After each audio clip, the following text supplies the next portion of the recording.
You're listening to the Microsoft Innovation Podcast, where we explore the intersection of people, business, and technology. This year, we're adding a new show to our lineup, The AI Advantage, to help you learn the skills you need to thrive in the AI era. Welcome to the Ecosystem Show. We're thrilled to have you with us. Here we challenge traditional mindsets and explore innovative approaches to maximizing the value of your software estate. We don't expect you to agree with everything. Challenge us, share your thoughts, and let's grow together. Now, let's dive in. It's showtime.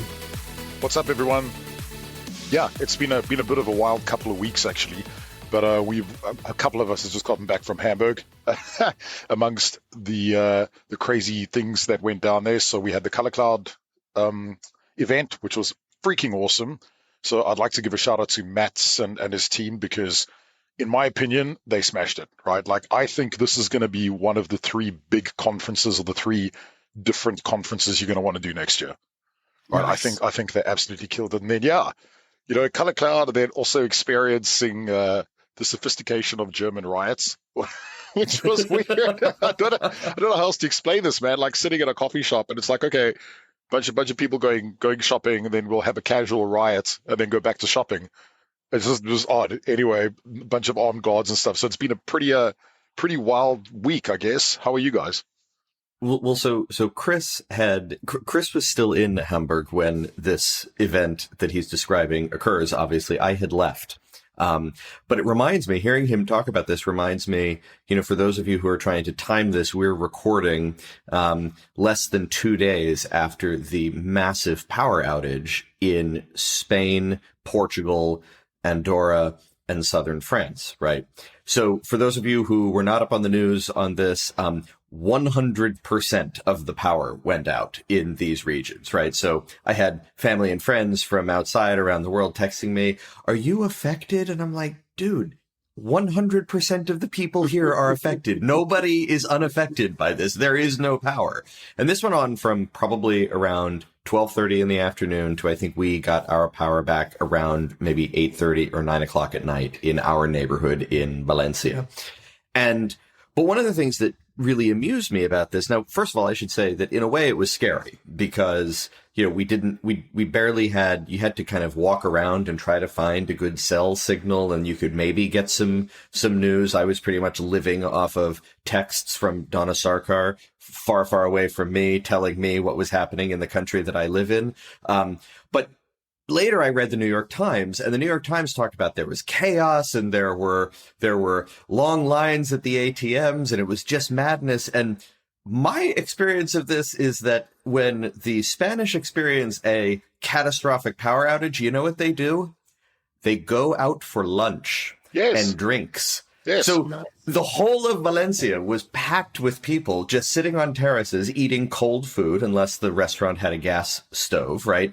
And drinking agua de Valencia and Aperol Spritz and wine and haggling with one another, because most people didn't have enough euros in their wallet. We paid our bill mostly with euros, and then we offered we can pay the rest in dollars, pounds, Romanian lei, or Swedish kroner.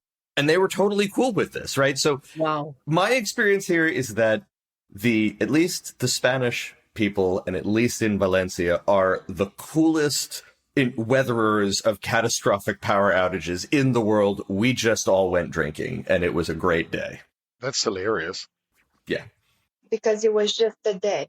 Yeah, it was just like the same thing that would have been happening is going to happen, except for the food will be cold instead of hot.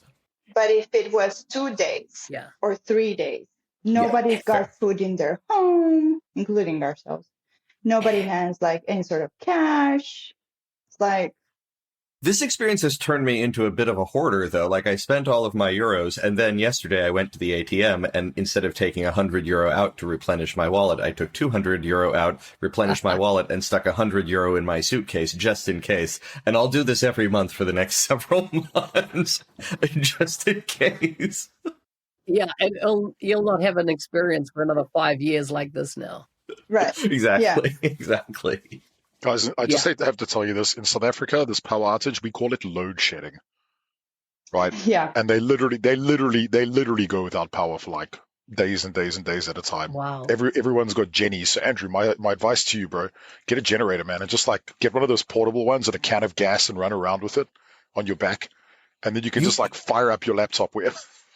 Can I also please have a blowtorch attached to this just in case? Okay. Flamethrowers, just in case of flamethrowers, like zombies. Yeah, zombies. Yes. Okay. Yeah, dude, it makes total sense to me. Yeah, absolutely. But how does such a large region go out or lose power? Like, 3 or 4 countries affected?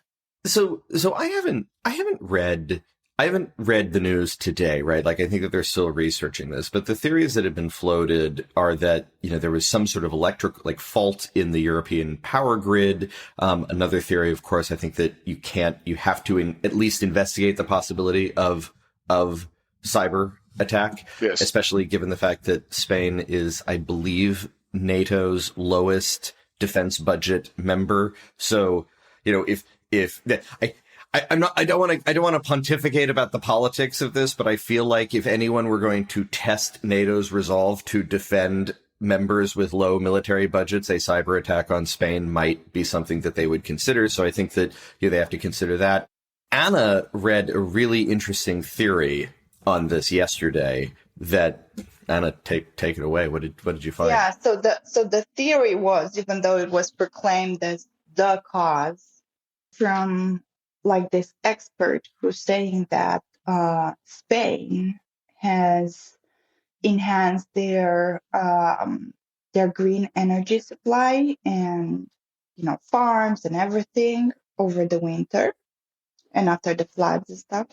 And on that day, it was sunnier than before for this particular supply.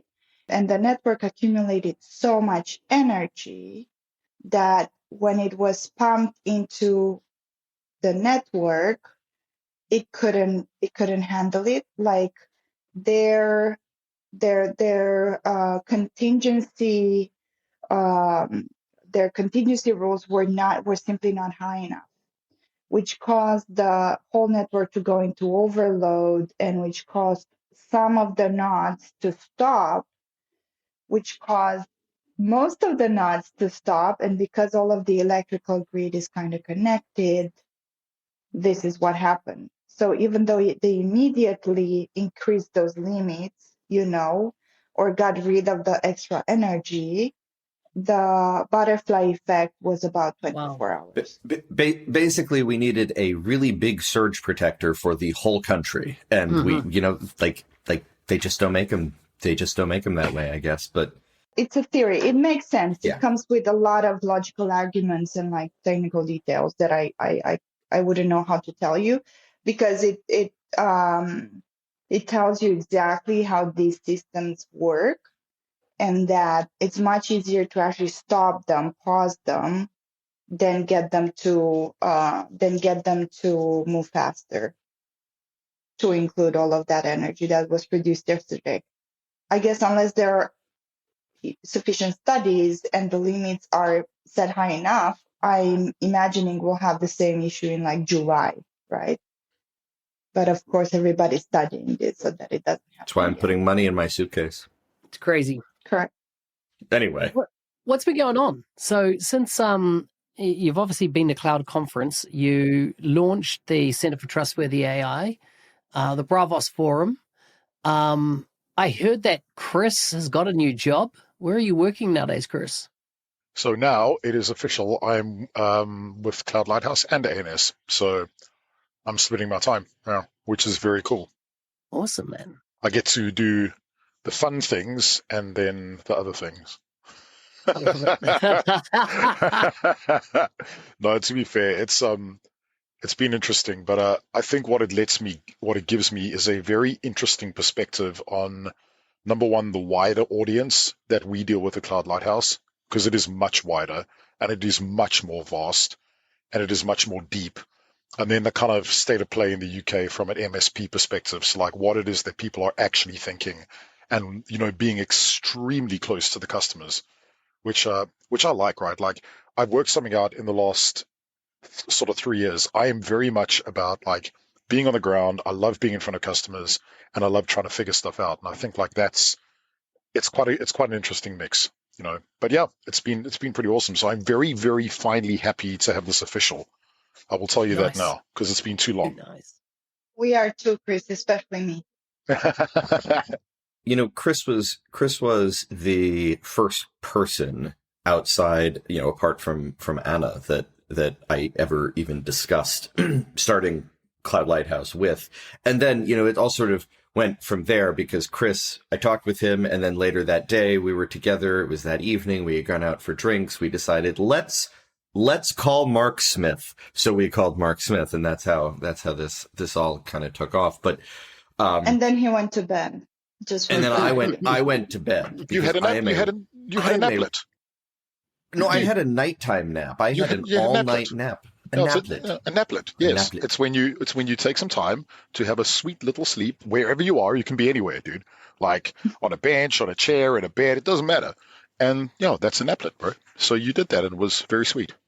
I had my naplet in my hotel room, and it lasted all night. That's okay, dude. I'm a very responsible conference goer. You are not a responsible conference goer. Neither am I. So let's just be clear here.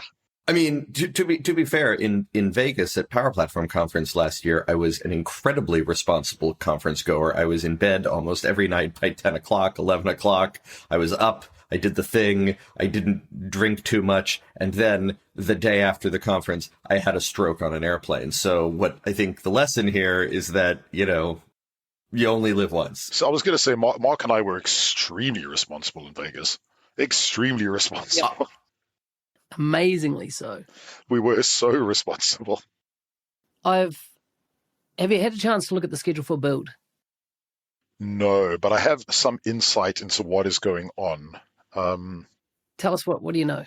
So I was chatting to Donna. I don't know how, you see, I've got to be careful here. I don't actually know how much as MVPs we can share. Probably nothing. If it so let's like to be very clear. Yeah. I don't know anything. No, I'll tell you what. Like they have been releasing some stuff on the MVP teams channels and things like that. But I think actually I'm not going to say anything because of NDA. Listen, the schedule went live today. So no, I haven't seen that. No, I haven't seen. I haven't seen any of the publicly everything's available there. information. And what I noticed. The glaringly obvious thing that I noticed. So are you going to call out the thing that you were talking about the other day with the platform?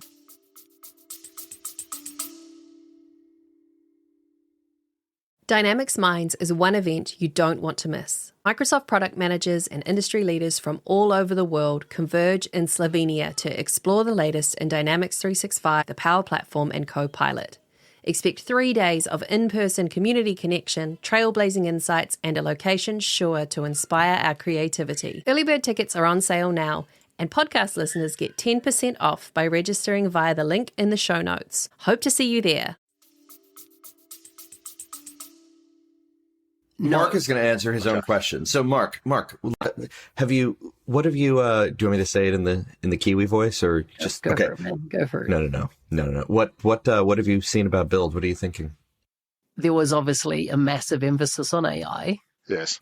Oh, color me shocked. What? And what? I think there's AI. I only saw one session that covered anything relating to business apps. Oh wow, really? No. Yeah, so if you take Copilot Studio out of the mix, right? Because that's, you know, there was one Dataverse session. Otherwise, I'm pretty sure I saw nothing but crickets in that space. In fact, there wasn't even a category selector for anything that sits under biz apps that I could see. That's wild. That is very interesting. You know, I went to ColorCloud too, which was my very first conference after a long time, and I went to sessions. I love going to sessions. Sessions are great, and I recommend that anybody, when they go to a conference, just go to sessions, even though you're a speaker and you're there with your buddies. Sessions are very good.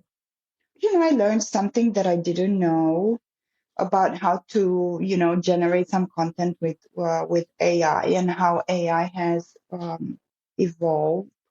It was Copilot Studio in this case. It was just going away from summarizing and drafting things and actually doing stuff, right, with your information.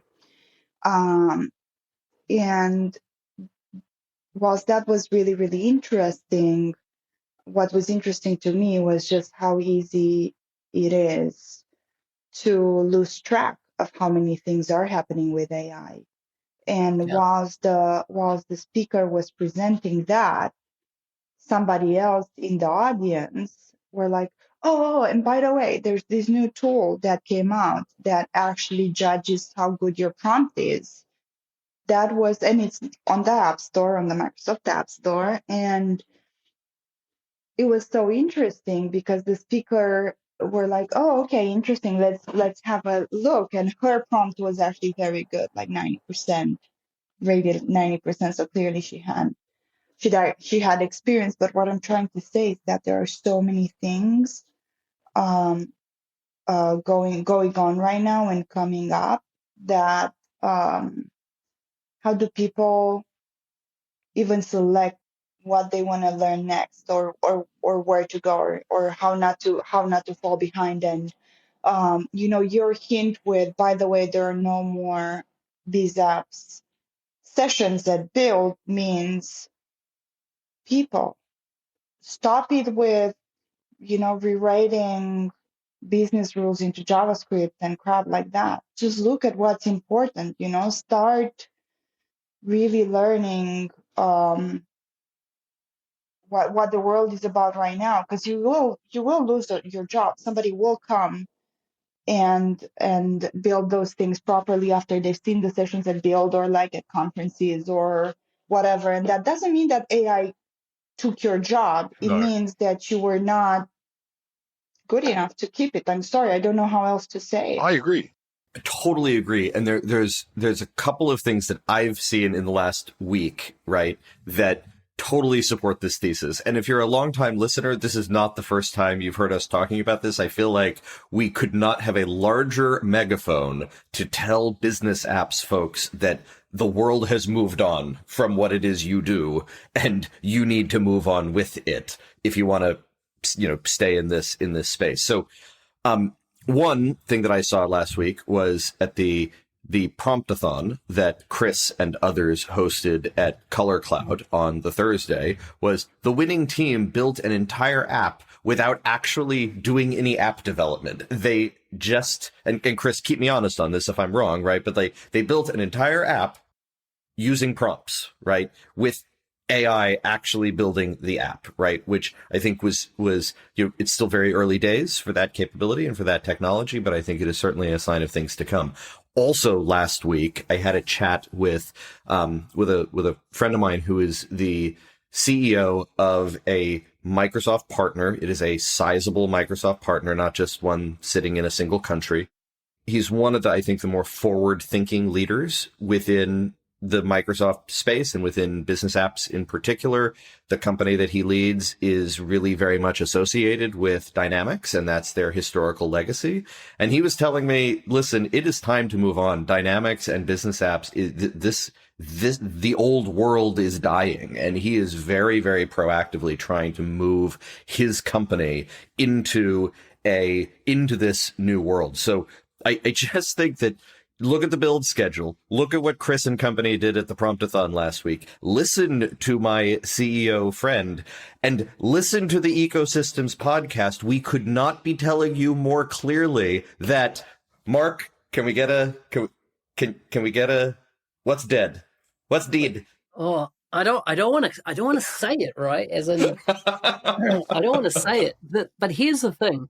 Here's something that, and I'm pleased, Anna, you indexed heavily on this, is that I look at it like this. AI is not coming for your job, but capitalist is, right? A capitalist is coming for your job, right? And they're going to use technology to enable it. Now, one of the sessions, BRK148 on the build schedule, is building the digital workforce. Right. If you don't know what a digital workforce is, Google it. It's not you. Because you'll see a digital workforce doesn't breathe oxygen and it doesn't have blood pumping through its veins. It's digital. And Microsoft, I believe, in the next 6 months, you're going to hear this phrase, and this is why I look for it on Build, and there it was, digital workforce. You're going to see a massive index on this phrase, and it be used more and more. I researched today on IBM's website. They're talking about digital workforces.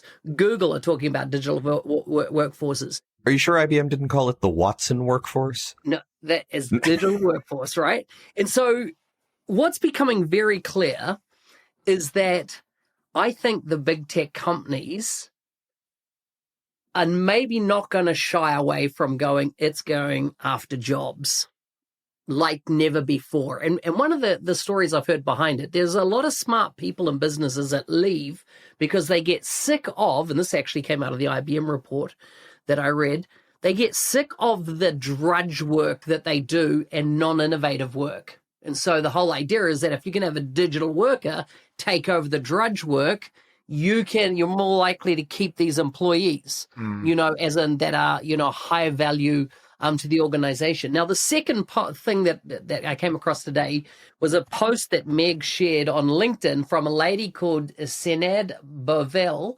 She's the Way founder, futurist and strategist, foresight advisor, New York based, but she had this carousel and the header was AI is coming for the unmotivated.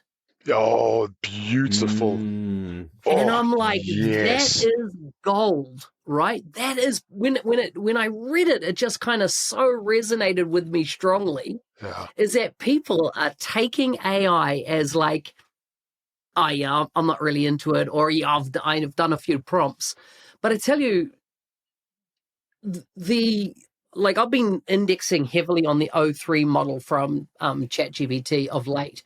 And honestly, and the reason I got onto it is because a number of people saying, are we getting to super intelligence now? Because in front of you, it will go off. It'll go and write Python scripts. It'll go and access resources. It'll develop stuff just to come back and get your answer. I've had a single prompt that I've created that has run for over 30 minutes before it gave me the answers. And the answers were just mount your face off, detailed, referenceable. Oh my gosh.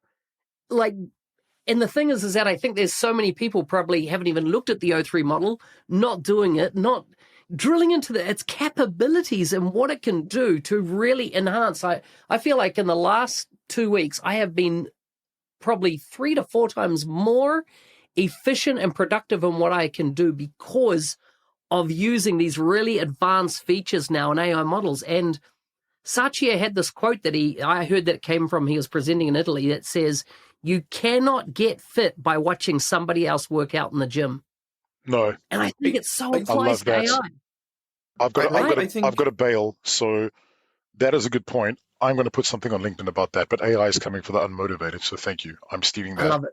All right. Cheers, guys. I'll see you later. Chris has a call. We can finish up here. See you, Chris. Later. So I just want to say just one thing with regards to that. I think that's totally true. And not drilling into these capabilities, and it doesn't necessarily need to be, the GPT model right now. It can be whatever you want, right? It can be around how AI works, and it can be around sustainability in AI, and it can be like programming. I don't know, with the GitHub Copilot, or it can be anything you want. There are many, many, many options, right? But if you do not do it, then you have 2 options. Either the digital worker will do, the grunt work, so all of the copy pasting, it's just gonna go away. It's just gonna get better and better and better, right? Or you still have your job because you've been there for like 20 years and only a process, or we all know like a process like that, right? Held together by somebody who knows just that Excel. And you'll be allowed to hold on to it, and then you'll be given all of the other grunt work that the digital worker still hasn't done yet, but you'll have no team. And it's going to be a pretty miserable experience, pretty much grounded in fear that you are going to lose your job. Yeah. So just look at some stuff, is what I'm saying. And I I'm think a ray in sunshine today, aren't I? No, you the are. thing is, I'm like fully on board. Like, this is wake up call. I feel time that people really need to double down on learning. Like another Satya quote: "Have a learn it all mentality." You need to be learning this stuff. You need to, well, you can. I've been thinking about this a lot lately. That we're facing, and it's funny how, all joking aside about the, me getting €100 and putting it in my suitcase for the next time the power goes out, right? All joking aside about that, one of the things that when Anna and I were reflecting on the power outage the other day, we were saying how what uncertain times we live in, right? Yeah. Certainly I grew up in America, right? So I was very fortunate to not have to live in terribly uncertain times. Anna was born in communist Romania, so had to live in very uncertain times earlier in her life. But certainly these are the most uncertain times of any of our adult lives, I would say. Totally.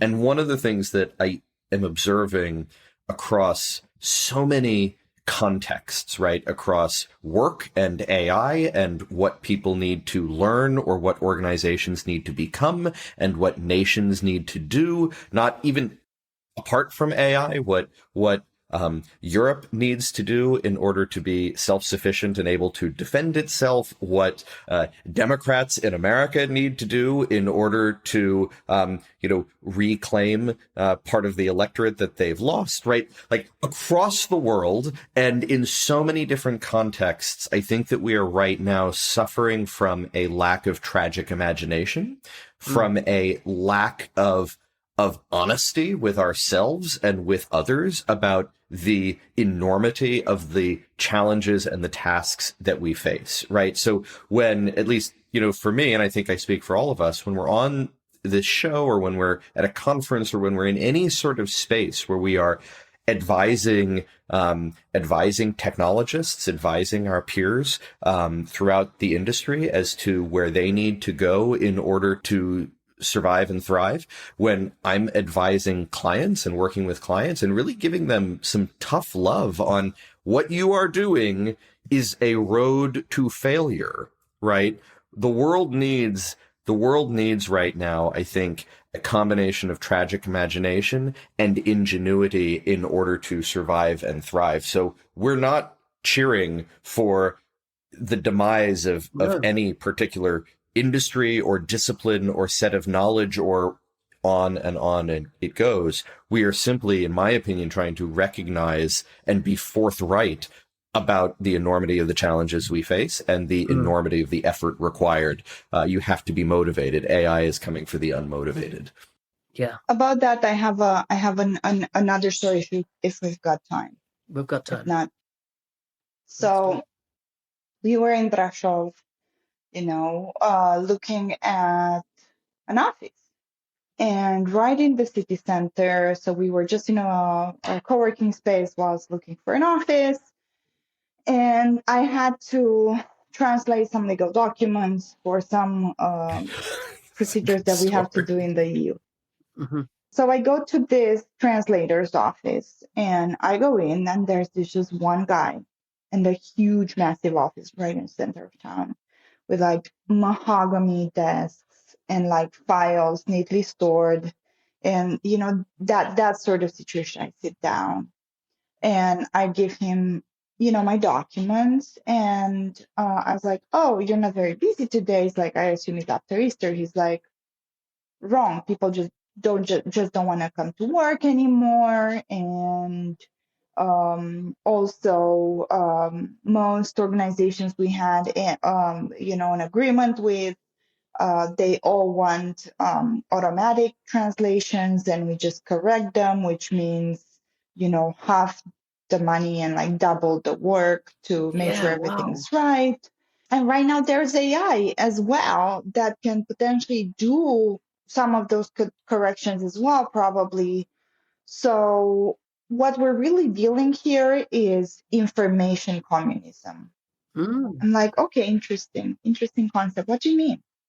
He's like, well, all of the translations that we've done manually over the years, they're all recorded, right? So they're in some cloud somewhere. And then these new models are being trained on the work, on our work, right? That has been validated and peer reviewed. I think it would be correct that I get, a percentage of that income, like if I was writing a book, because that's my, that's my asset. And I'm like, okay. In interesting situation and dilemma, I guess. Here are my papers, right? I had two, like birth certificate, marriage certificate, nothing rocket science. Can they be done, by tonight? And he's like, oh, it's already midday. These are going to have to be done manually. I'm like, I know, I could do them manually for you right now, and you just peer review them if you want to, or like put your stamp. But he's like, no, it's going to take until Friday because we need to take it to the notary for them to put their stamp on it. And I'm like, okay, interesting. So you have this situation where a person claims that AI and automatic translations is thinking their job and their business with their big, massive office in the center of town, complaining by the fact that people don't come into work, or their biggest thing was that they were using Google or the AI themselves to do the manual translations, and how that's very, very bad, but we're in information communism and things are taken away from me. So this is how some people view these things. And by the way, I did not have that papers until Friday. I had to send an email and threaten and stuff like that because we needed those documents back. Yeah. So this is where AI is coming from, the unmotivated, the person who's thinking that that something is being taken away from them, instead of just like, selling those desks, putting some good laptops in, and doing their job but better. So that was just an example, that I had real life. It's a brilliant example. And the thing is that I think that would be repeated all over the world in so many offices and so many locations, is that I think the days of doing unintelligent work are going to go away. So in other words, if you don't really need to think about what you're doing and stuff, it's obviously a digital worker is going to take that role, right? Humans are going to be used for the stuff that the edge cases that the digital worker can't do. Right? And so I think that anybody that's in really mundane, repetitive-based jobs, it's a no-brainer. Unless you're going to reskill, you're not going to have a job. If you're checking the invoices, no, don't do that. Yeah. Awesome. It's been good chatting with you guys. Our time is up. Surprisingly, Mr. Dorrington was going to join us, but he is obviously not able to get away from his meeting. Hey, thanks everybody. Feel free to drop us a message if there's something you'd like us to talk about specifically on the show in the future. Thanks everyone. Bye guys. Bye. Thanks for tuning into the Ecosystem Show. We hope you found today's discussion insightful and thought-provoking. And maybe you had a laugh or two. Remember, your feedback and challenges help us all grow. So don't hesitate to share your perspective. Stay connected with us for more innovative ideas and strategies to enhance your software estate. Until next time, keep pushing the boundaries and creating value. See you on the next episode.